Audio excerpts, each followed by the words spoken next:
we'd love for you in the chat to think about this question and then respond. What are you hoping to learn today about K-12 progressions and NGSS assessments? Well, thank you guys so much for sharing that. If you're still in the middle of typing what you're hoping to learn today, feel free to go ahead and keep typing it and then send it in. But for time's sake, we're going to go ahead and move into our first activity for today, which is a mini presentation from Brendan. And we're starting off with a presentation today to really lay the foundation of like, what are the progressions? And then what are two different ways we can use those progressions in our assessments? And then after that, we're going to do two activities that speak back to those two uses. So that's kind of our path for today. So without further ado, take it away, Brendan. Here we go. So what we're talking about today are progressions, and it's all under the lens of scaffolding. So I want you to think a little bit about this this Van Gogh image here, which is like an incredibly complex thing that these folks are putting up to display in a museum. But really what we want to talk about is how concepts build in complexity, and the concepts can focus on scaffolding background knowledge and gaps. So is it whatever grade level you're teaching and whatever group of students and subject you teach, I guarantee you know what background knowledge your students come in lacking. So you can probably anticipate those ahead of time, but it's nice to see how these standards were laid out and what things students should have learned in the prior grade level band, so that you can even just look at them ahead of time and say, oh yeah, this one and this one are things we need to cover. Cool. One of the things, and I guess the other purpose for this, aside from just being able to anticipate, is that consistently we find that teachers are using SEPs, or the practices, that's the skills that students should have, and the cross-cutting concepts, which are kind of like the thematic elements like patterns, scale, structure, and function, are being assessed at a grade level behind. So we see high school teachers assessing it at 5th grade levels, or at middle school levels. We see middle school teachers assessing those skills at elementary levels. And this happens, this is super consistent. And so just to go back, so some folks said, maybe that's important. So adjusting expectations versus reality, which is great. However, we want to make sure that we also target the goal grade level. Aaron, do you mind clicking one more time?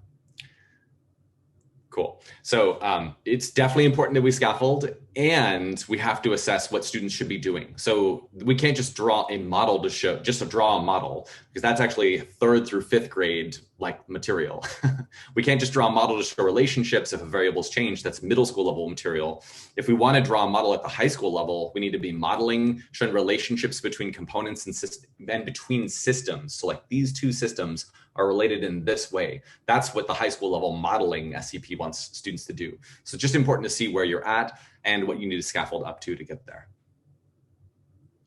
Okay, we keep talking about these grade bands, and we're going to talk about grade bands a lot. So grade bands are this. So for PS1A, looking at physical science, there's a K2 grade band, there's a 3-5 grade band, there's a 6-8 grade band, and a 9-12 grade band. So all of the standards are divided up into these different bands, because in general, students that are in K2 are kind of at the emerging, like we're just kind of figuring it out. 3-5 students are starting to get into some actual skills.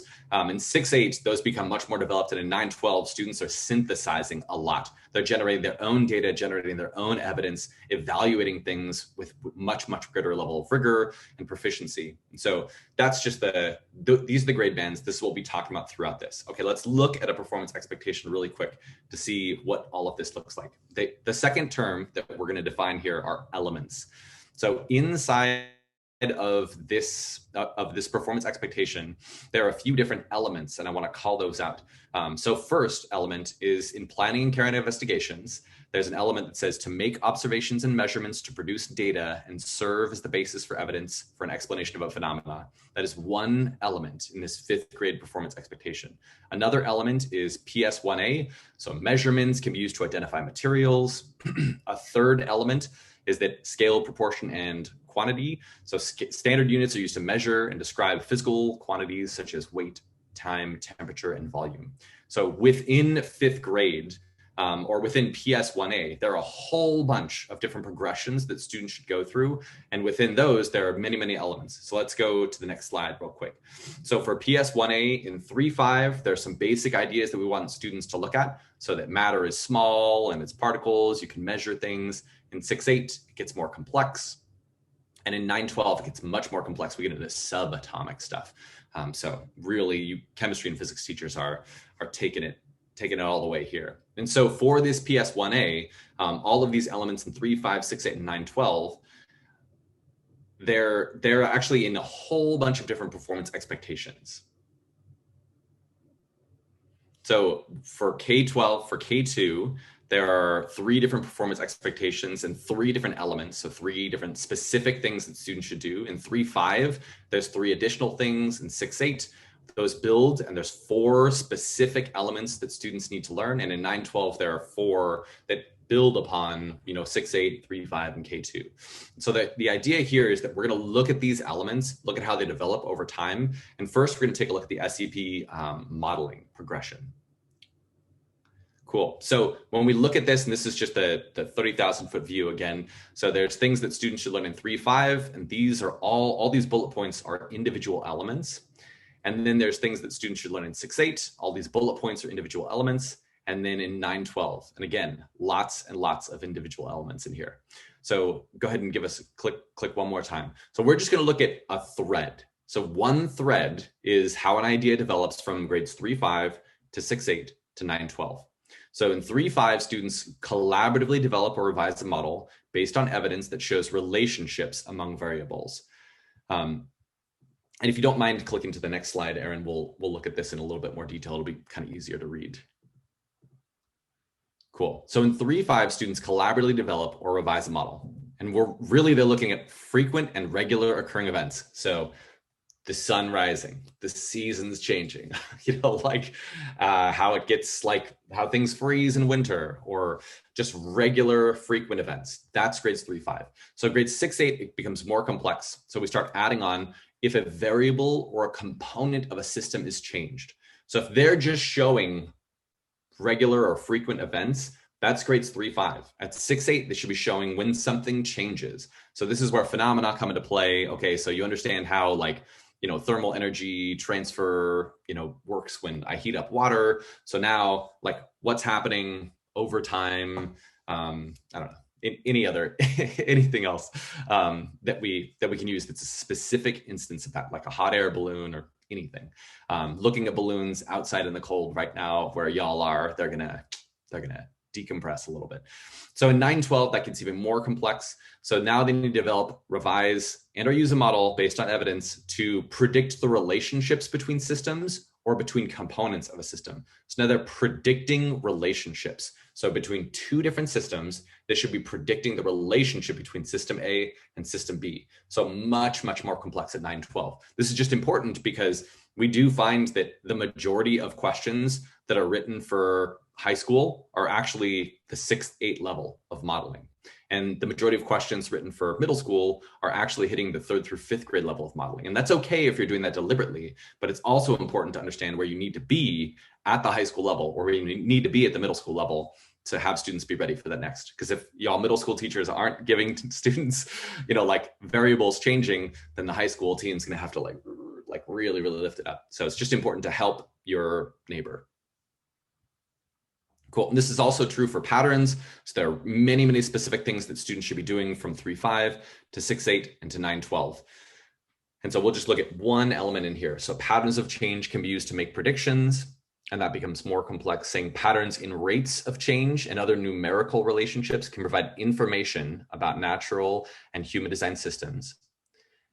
And then finally, different patterns may be observed at each of the scales at which a system is studied and can provide evidence for causality and explanations of phenomena. So causation versus correlation and causality as a concept is something that should be talked about in patterns at the 9-12 level. We don't necessarily need to talk about that at 6-8, but we should be looking at rates of change with those patterns, not just showing that there is change and there are patterns, but a rate of change and maybe, some kind of difference in the rate of change between like this object and this object. Like how does bread mold when it's like sitting out on my counter versus in a refrigerator? And like that mold is going to grow at a different rate because the metabolic rate of those organisms is changed by the ambient temperature. So that's just real important to look at how each of these things progress. Awesome. Cool. How can we use progressions? So let's get concrete here. Looking at progressions, we can use them for intentional checks for understanding. And there's two uses that I want to give you today for this. So the first one is to assess background knowledge. This is absolutely, it's very obvious. So as your students are moving into your classroom, I'm sure you can anticipate gaps in knowledge. What are they going to have missed from prior grade level bands? What can you do to assess those things? This is like your warm-ups or do nows or like a diagnostic or something like that you would give in the very beginning of a unit or even of the school year. If you have like a huge diagnostic, you give them to say like, can you do math before we get into physics? Super important. So use number one is to assess background knowledge. And use number two is to assess skill progression. These are the SEPs. So the idea is that before students get into your classroom, we don't know where they're at with modeling. So first you could have them draw a model, like nothing is changing, just like draw a model of a plant, draw a model of a plant. All right. And then show relationships. So show how like the air around the plant, is related to the plant, maybe goes in and out. And then interactions between parts of the system. So within this plant and the cells of this plant, show me how photosynthesis occurs and how different molecules are brought into the system and out of the system and exchanged with the air around it. So that's showing, a good progression and scaffolding the skills over time. Cool. Let's get into an example. So this little paramecium right here, our friend is moving through a slide and eating some red yeast cells, nums. Obviously, they don't have the delicious, what was that called that you were talking about earlier? Punchkis? Punchkis?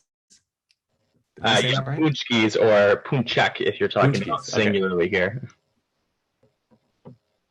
Punchek. Okay, cool. Thank you. So paramecium aren't into that, but they do get down on red yeast cells. So let's look at how we can progress questions around this for the DCI, for background knowledge. Okay, so if you're talking about this at a high school level, first you want to see, so can you identify how parts inside this living thing help it to find food? Like just in general, there are smaller parts within this thing, and how can they help it to find food? Can students explain that? And then at 6-8, one way to assess this would say, how does the cell membrane, specifically this organelle, because in middle school we get into organelles, how does the cell membrane help this organism to eat the yeast? So now this one specific organelle helping this organism to then perform its functions. And then at 9-12, we can say explain how smaller structures within the cell membrane. So now we're talking about systems within this system. Help the paramecium to find and consume the yeast. So two different things, maybe how it senses that the yeast is nearby, and active or passive transports that are helping that to actually get inside of the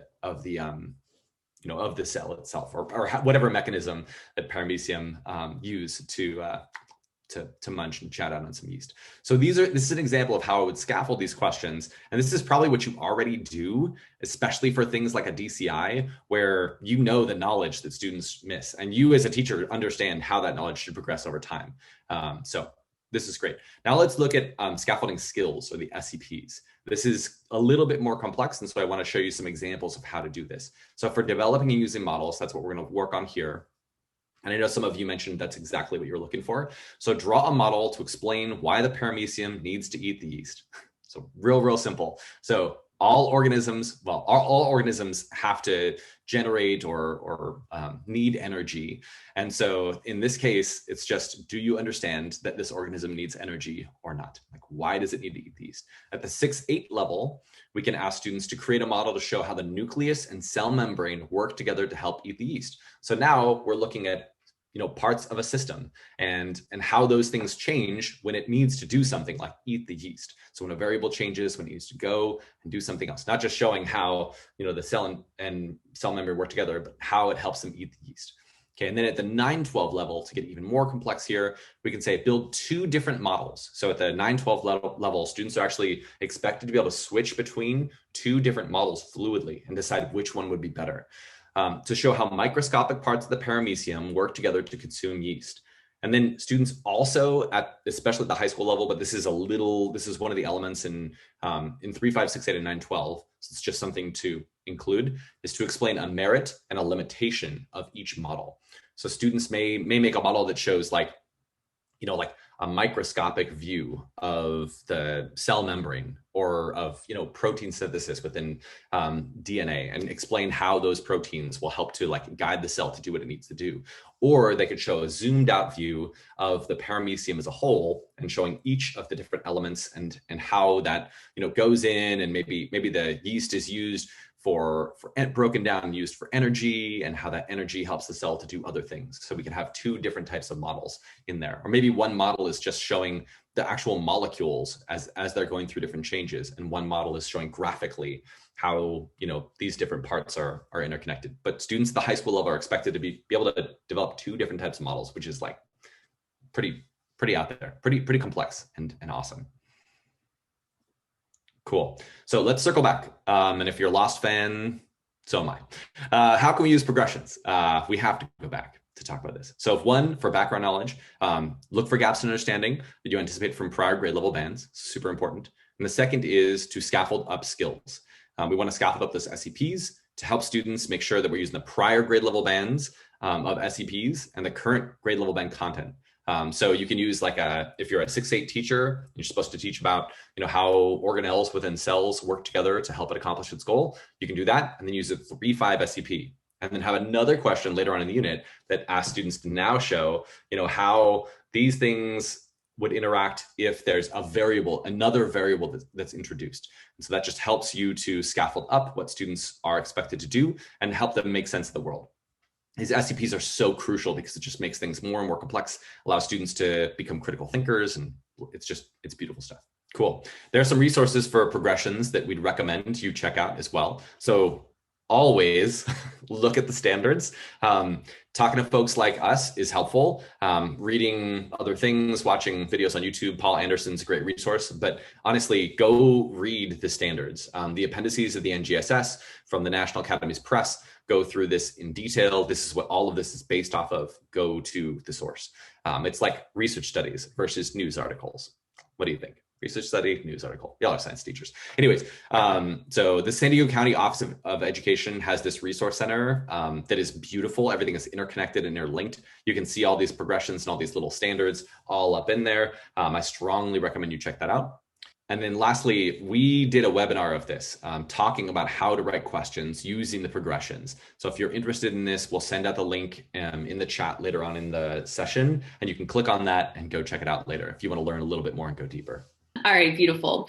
So now that we've just kind of laid a foundation, just talking about what are the K-12 progressions and what are the 2 uses of how you can use those progressions in your assessments, assessing background knowledge and scaffolding SEPs, we're now going to do an activity for each of those uses. So we're first going to talk about how can you assess background knowledge with the K-12 progressions.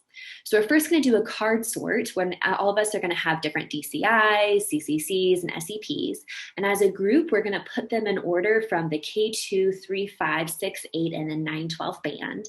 And then you'll have some sample questions too. And you're going to match those sample questions to each of the progressions. So you can kind of see an example, kind of like what we did with Brendan, an example of a progression of that specific standard. So when you go into the Jamboard, on the top left, you'll see your group and your little group logo and then your names. And then there's going to be 2 rows underneath.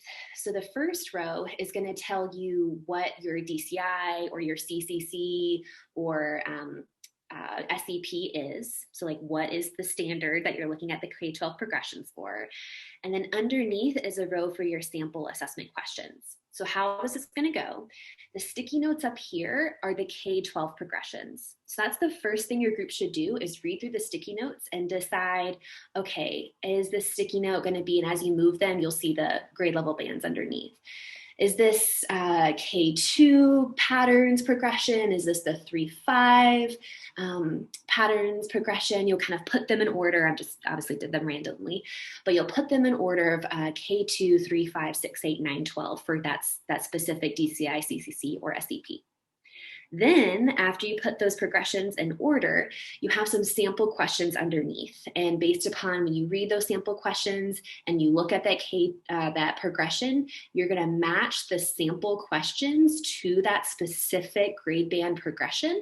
So once you have, all of them matched up in that final row here, you'll not only be able to see the K-12 progression of that specific standard, but then you'll see the progression of the sample questions that correspond to that grade band. Welcome back, everybody. Thank you so much for going through those sorts. You guys are awesome. We thought we'd be a little bit trickier, but I think you guys did a really, really nice job. So what we're going to do now is, across all 4 groups, right? Each group had 2 boards. I want you guys to have just some time to look across all of those sorts. There might be a specific DCI or CCC or SEP that's interesting to you, or if you kind of want to look across, all 8 different sorts, you're more than welcome to.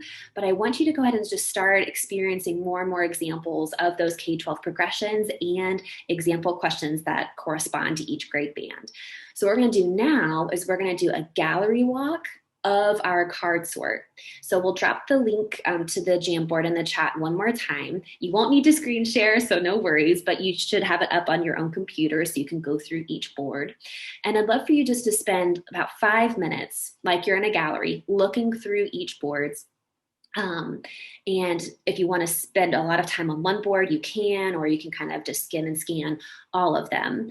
But at the end of the 5 minutes, I would love for all of us to put a 1-sentence thought or wondering or noticing in the chat about what you're noticing across all the different card sorts during your gallery walk. So you can use some sentence starters that I have suggested up here on my screen. You can share reflection starting with I notice, or I wonder, or I'm surprised by, to kind of help capture your thoughts as you look across the boards. So I'll give us about 5 minutes. Brendan, do you mind dropping the link to the Jamboard in the chat one more time, just in case folks need it again?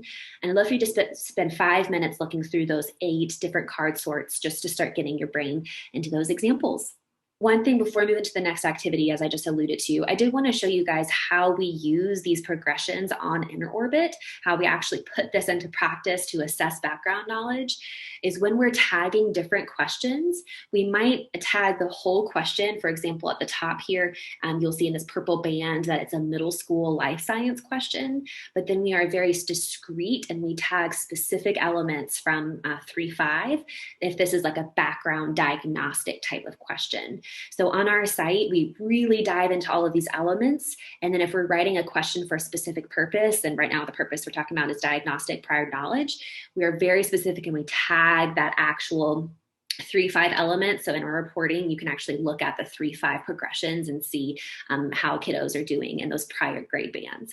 So that's something that's really important to us in our site, is when we're writing prior knowledge or background knowledge questions, that we're really specific in tagging and knowing what this question is assessing, right? Being intentional, which is fantastic. So moving into our third and final activity today, we're going to do exactly what Becca just said, is we're actually going to look at the standards, and we're going to be looking for our use number 2. So Brendan talked about 2 uses to use progressions. One is to assess background knowledge, and the second one is to scaffold skills, or scaffold our science and engineering practices.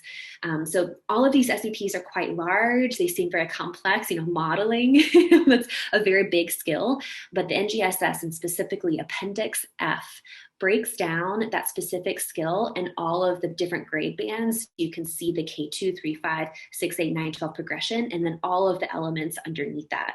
So we're going to unpack that today just to get more experience looking at those progressions, and then we'll have some time for reflection. For after you look at those, you can reflect on your own assessments and think about what next steps you might want to take. So this activity is called Think, Group, Share. So there's going to be 3 parts of this activity I'm going to walk you guys through to be able to do what I just said. So the first part for Think, what I'm going to do is I want you to choose 1 science and engineering practices. So there's 8 to choose from. You can see them all listed here, but you're going to choose 1 that you think is most relevant to you, what you're teaching right now, or something you're most interested in.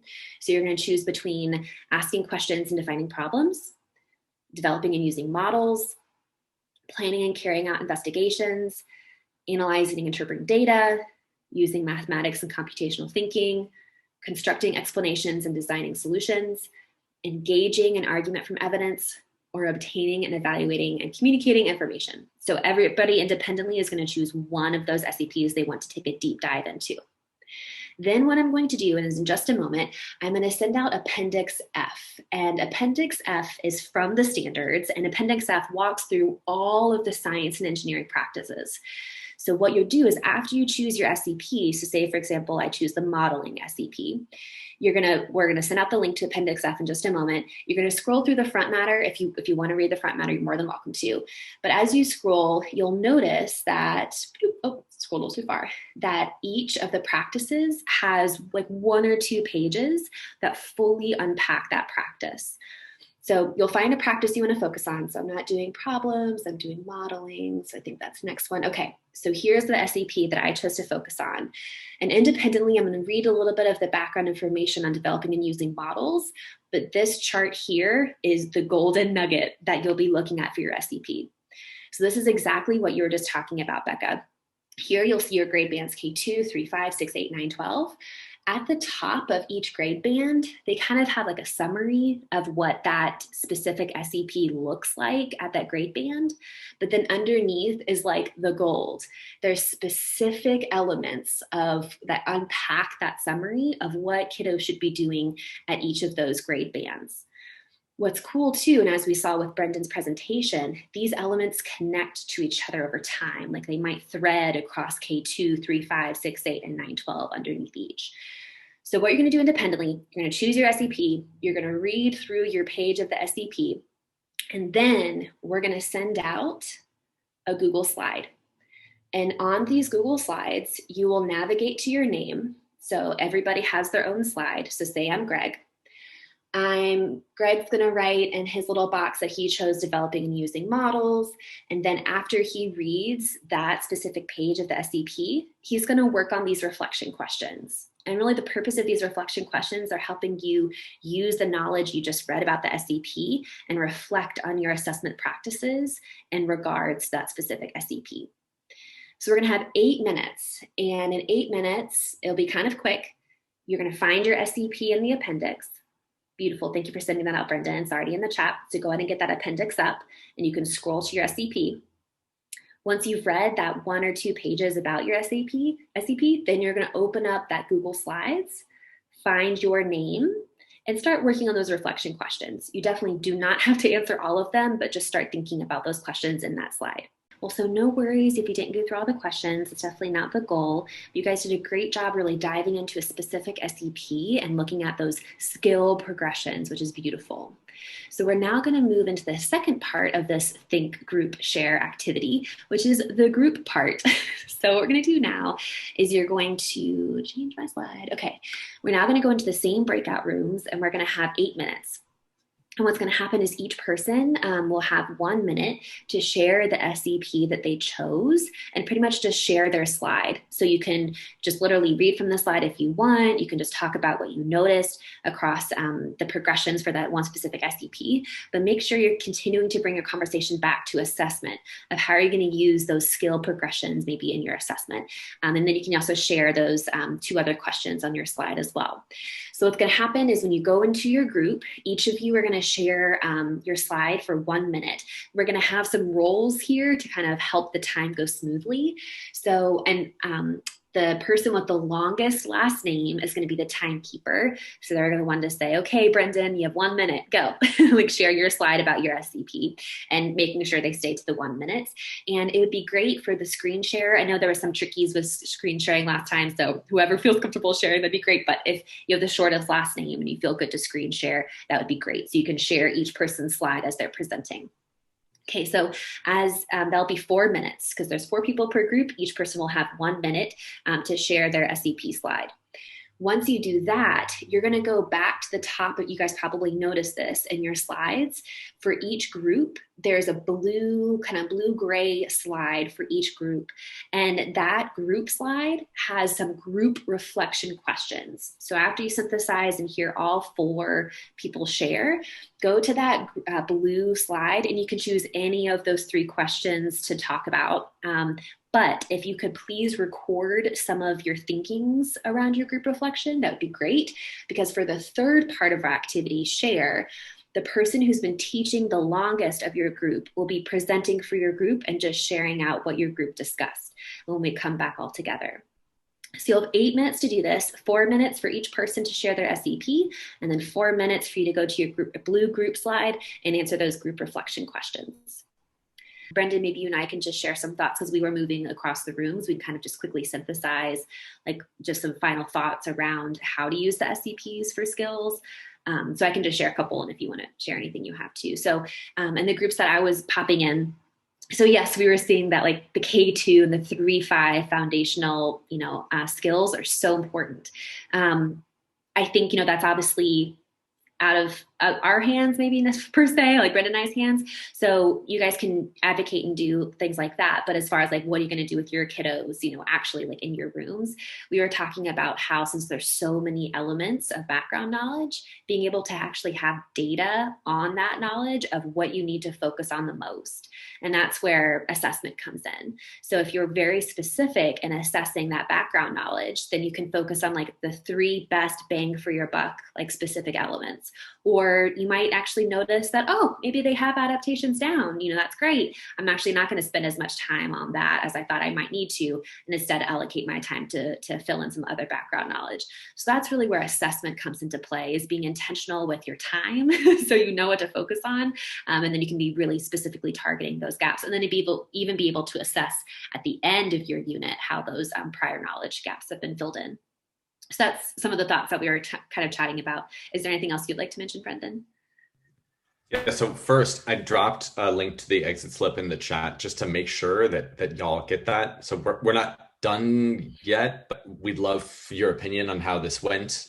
So just something that I heard from in both the rooms that I dropped into is just like elementary, like what's going on here? And I think that that's just like a global concern. Every single school district, every middle school that we work with. So we work with grades 5 through 12 in lots of districts around the country. And it is like a persistent problem across all of the school districts that we work with, that elementary teachers are undertrained and just like struggle with this. And that at the leadership level, there's not a lot of communication about what they should be doing and like the specificity with which you all, who are experts in this, have. So I do recommend, like thinking about how to communicate that to leadership and how to talk to the elementary teachers to really just show them, see, this is where they should start when they get to us. So we really need your help. And maybe here are some resources that we would use to scaffold up to that.